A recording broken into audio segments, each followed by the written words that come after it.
Bismillahirrahmanirrahim. Alhamdulillahi wa kafa. Wassalatu wassalamu ala nabiyyihi al-Mustafa.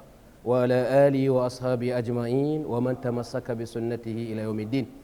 Chers frères bien-aimés, assalamu alaikum wa rahmatullahi wa barakatuhu. Nous voilà dans le mois béni du Ramadan, un mois cadeau qu'Allah nous a offert et le mois est en train de faire son petit bonhomme de chemin.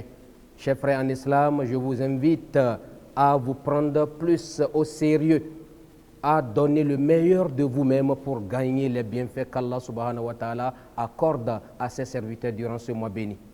C'est vrai que Allah fait descendre sa miséricorde.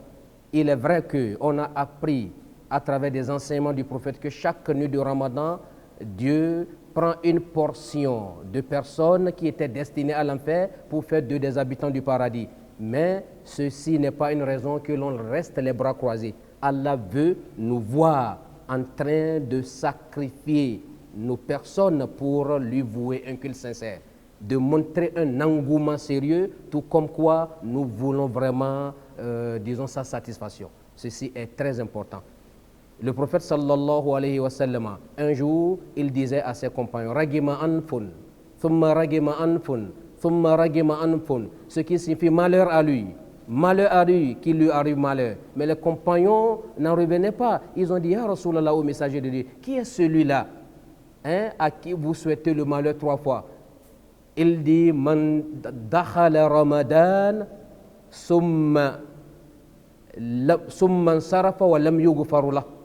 Il dit, c'est celui à qui Dieu a permis de vivre Ramadan. Il est entré dans le mois de Ramadan, mais du fait de sa négligence, le mois est terminé sans qu'il ne soit pardonné. Il n'a pas pu obtenir le pardon d'Allah durant le mois. Celui-là, malheur à lui. Ah oui, c'est normal qu'il lui arrive malheur, puisque Allah lui a donné cadeau, il a refusé de prendre. Mais comment faire pour avoir la satisfaction d'Allah? C'est d'œuvrer en toute sincérité, chers frères en islam, de chercher à plaire à Allah, à éviter les interdits et à observer toutes les règles autour du jeûne. Nous savons que le jeûne consiste à s'abstenir de manger et de boire du matin jusqu'au soir et s'abstenir également des relations charnelles, mais le tout ne s'arrête pas là. Il y a le fait que tout le corps en général jeûne également. Nous devons savoir baisser le regard. Quand on sort, il ne faut pas envoyer nos yeux comme des phares. Tout ce que nous voyons comme haram, nous regardons. Il faut éviter également de toucher ce qui est haram. Il faut éviter de mettre pied là où il y a haram. Le prophète sallallahu alayhi wa sallam dit Man lam yada qawla az-zur wal amala bi falaysa lillahi khaja min an yada ta'amahu wa sharaba. Quiconque n'abandonne pas le mensonge, quiconque n'abandonne pas la médisance, quiconque n'abandonne pas la calomnie et le faux témoignage, etc., tous ces défauts qui sont liés à la langue, Dieu n'a nullement besoin qu'il abandonne sa nourriture et sa boisson, soit disant qu'il jeûne. Le jeûne, c'est Allah seul qui sait ce qu'il prépare aux jeûneurs. Il y a un hadith qudsi, c'est-à-dire un enseignement prophétique à travers lequel c'est Dieu lui-même qui parle. On appelle ça un hadith divin. Allah dit Kullu amali bunu Adam lahu illa siyam fa innahu li wa ana ajzi bi. C'est-à-dire toute œuvre de l'être humain lui appartient à un quota donné excepté le jeûne. Le jeûne m'appartient. C'est Allah qui parle et c'est moi seul qui sais ce que je réserve aux jeûneurs. C'est tout comme si on a demandé à Allah, mais pourquoi? Il dit innahu yada'a ta'amahu wa shahawatahu wa sharabahu min ajli as-sawmu li wa an ajzi bi. Il dit l'homme abandonne sa nourriture, il abandonne sa boisson, il abandonne un certain nombre de désirs durant la journée, rien que pour me plaire. C'est pourquoi je fais du jeûne mon affaire et c'est moi seul qui sais ce que je réserve du moins aux jeûneurs. Et il dit le sa'im farhatani yafrahuma farhatun inda fitri wa farhatun inda liqa'i rabbi. Le jeûneur a 2 joies qu'il partage chaque jour que Dieu fait. La première joie, c'est lorsque l'heure de la rupture s'approche. Du long de la journée jusqu'au soir, un peu avant le coucher du soleil, il y a une joie qui anime le jeûneur. Parce qu'il se dit tout à l'heure, je vais rompre, je vais devoir m'étancher et boire de l'eau. Et la deuxième joie, c'est le jour où il va rencontrer son Seigneur et que son Seigneur va lui donner les récompenses liées à ce jeûne. Il sera plus que surpris.